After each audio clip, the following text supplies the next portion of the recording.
Alors, les rêves. Alors, les rêves, c'est un sujet passionnant. C'est un sujet auquel je m'intéresse depuis très longtemps. Il y a une question qui se pose, c'est... Bon, je ne vais pas définir ce que c'est que le rêve.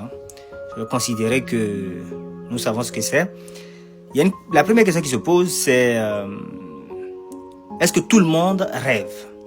Et donc, c'est une question qui avait été résolue il y a très longtemps par un écrivain qui avait fait des expériences de façon empirique. Donc, il avait commencé à noter ses rêves et il s'était rendu compte qu'en fait, il rêvait tous les jours. Et que ce qui se passait, c'est que il en fait ne se souvenait pas de ses rêves avant qu'il commence à les noter. Donc, plus il les notait et plus il s'en souvenait et plus il réalisait qu'il rêvait tous les jours. Et ça, c'est une technique que j'ai déjà rappelée dans une autre vidéo. Il faut noter ses rêves dès le réveil. Ça améliore grandement le souvenir des rêves. Les neuroscientifiques ont étudié certaines personnes qui disent ne pas rêver. Et on s'est rendu compte que leur cerveau, à un moment donné du sommeil, fonctionnait, émettait des signaux comme des personnes qui rêvaient. Donc en fait, ce qui se passe, c'est que ces personnes-là rêvent, mais au réveil, ne se souviennent pas avoir rêvé. Et ça, c'est la première réponse. La première réponse à la première question qui est, est-ce que tout le monde rêve? A priori, oui. Sauf que les gens ne s'en souviennent pas. Et en notant le peu dont on se souvient, on améliore le souvenir des rêves et on se rend compte qu'en fait, on rêve plutôt fréquemment.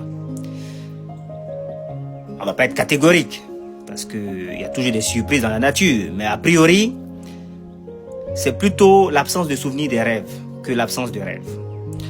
Le deuxième point, c'est que lorsque les rêveurs lucides, on dit qu'ils faisaient des rêves lucides, c'est-à-dire, vous savez, ces gens qui rêvent et qui prennent conscience qu'ils sont en train de rêver et à partir de ce moment-là prennent le contrôle de leurs rêves, on leur a rigolé au nez en disant que c'était pas possible d'être conscient pendant qu'on dort.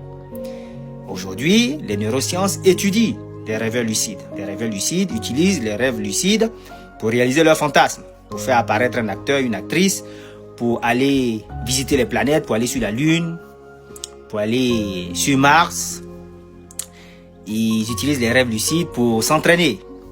Voilà, c'est un peu comme une simulation où tout ce qu'ils demandent apparaît. Un peu comme dans la simulation de la matrice. Dans Matrix, quand ils ont leur zone de simulation. Voilà. Donc ça c'est le deuxième point, les rêves lucides. C'est un autre type de rêve qui montre que en fait dans ce rêve-là, c'est l'homme qui crée sa réalité. Lorsque je dormais un jour, dans mon sommeil, j'assistais à un concert. J'étais à un concert. Il y a une dame qui chantait, une artiste qui chantait, et moi j'étais dans le public avec d'autres personnes et on applaudissait, on profitait du concert jusqu'à ce que je me réveille. Quand je me suis réveillé, je me suis rendu compte que la musique que j'entendais et le concert de l'artiste auquel j'assistais dans mon rêve, la musique de cet artiste passait en fait à la radio. C'est-à-dire que en fait, en dormant, j'entendais la musique. Et c'est ce son que mon cerveau a utilisé pour créer les scènes que je voyais dans mon rêve et auxquelles je participais dans mon rêve. Alors ça, c'est un exemple qui montre que certains rêves sont des créations produites par le cerveau à partir des signaux extérieurs, des stimuli extérieurs. Ça, c'est un autre type de rêve. Parfois, je rêve, par exemple, que je me trouve aux toilettes. Ou une fois je rêvais, je me suis retrouvé dans ma voiture, avec ma famille dans la voiture. On sortait d'un supermarché et je cherchais les toilettes pour aller faire pipi. Bon, vous connaissez ce type de rêve. Voilà. C'est le type de rêve qui est lié à votre état physiologique. C'est-à-dire que ma vessie est pleine, il faut que j'aille aux toilettes. Donc il faut que je me réveille pour aller aux toilettes. Il ne faut surtout pas que je m'oublie et que je crois que c'est un rêve. Ça, c'est un autre type de rêve, créé à partir de signaux non plus extérieurs, mais de signaux venant de mon état physiologique.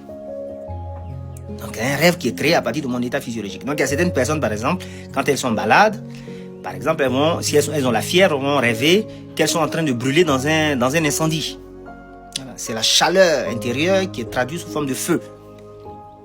Donc, il y a des rêves créés à partir de signaux venant de l'environnement, des sons, des flashs de lumière, le toucher, hein, la chaleur ou la sensation de toucher, des signaux venant de l'intérieur du corps, hein, de l'état physiologique de la personne, qui se traduit sous forme de scène, l'état de santé, par exemple. Ça, c'est aussi une catégorie de rêve. C'est une catégorie de rêve. Si parfois je rêve, que mes rêves semblent confus et absurdes, il faut que je me demande si je ne fais pas un rêve fusionné. La fusion des rêves. La fusion des rêves, c'est quand vous faites un rêve qui est en fait le mélange de plusieurs scènes, de plusieurs rêves. Par exemple, je rêve, et ça m'est déjà arrivé, je rêve que mes collègues sont en train de dîner ou de prendre plutôt un cocktail dans mon jardin et que une partie de mes collègues vit juste à côté de chez moi, ce qui m'étonne dans le rêve. Je me dis, mais c'est bizarre. Ils ne vivent pas normalement, ils ne vivent pas là. Et puis d'ailleurs, qu'est-ce qu'ils font tous dans mon jardin? Donc on est tous dans mon jardin en train de prendre un cocktail. Il y a certains qui habitent à côté. Pendant ce temps, je fais en même temps un barbecue. Donc on a l'impression que c'est une scène unique, qui est improbable, puisque ça ne peut pas se passer. Parce que mes collègues, ils vivent très loin de chez moi et ils ne vivent pas à côté de moi. Je connais mes voisins. Mais ça, c'est typiquement deux scènes fusionnées. Et ces deux scènes sont fusionnées parce que ce sont deux scènes qui, dans le futur, vont se produire, mais dans un intervalle de temps réduit. C'est-à-dire, il y a un qui va se produire, par exemple, demain, et l'autre va se produire le lendemain. Donc, dans le temps, c'est ces deux scènes qui sont très proches. Et cette linéarité dans le temps, mais cette proximité dans le temps, fait que ces deux scènes qui paraissent fusionnées. C'est comme si c'était deux photos qu'on avait mis face à face et que je voyais en même temps. Voilà. Et ça, c'est la fusion des rêves. Et ça, c'est un type de rêve qu'il faut connaître.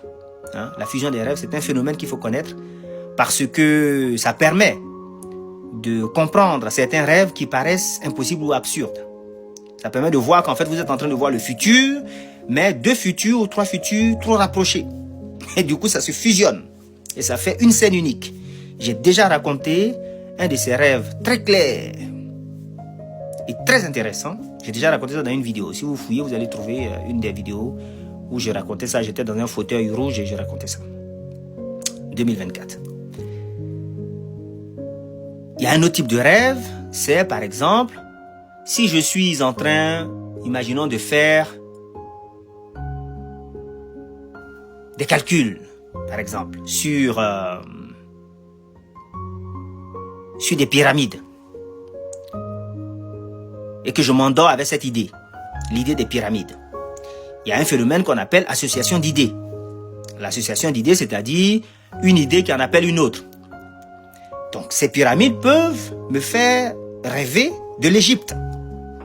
Puisque pyramide, qui dit pyramide, dit Égypte.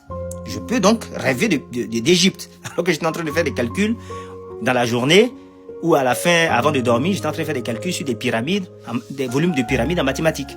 Donc je peux rêver de l'Égypte. Je peux me retrouver avec les pharaons, sur le Nil, avec les crocodiles. Comme ça, petit à petit.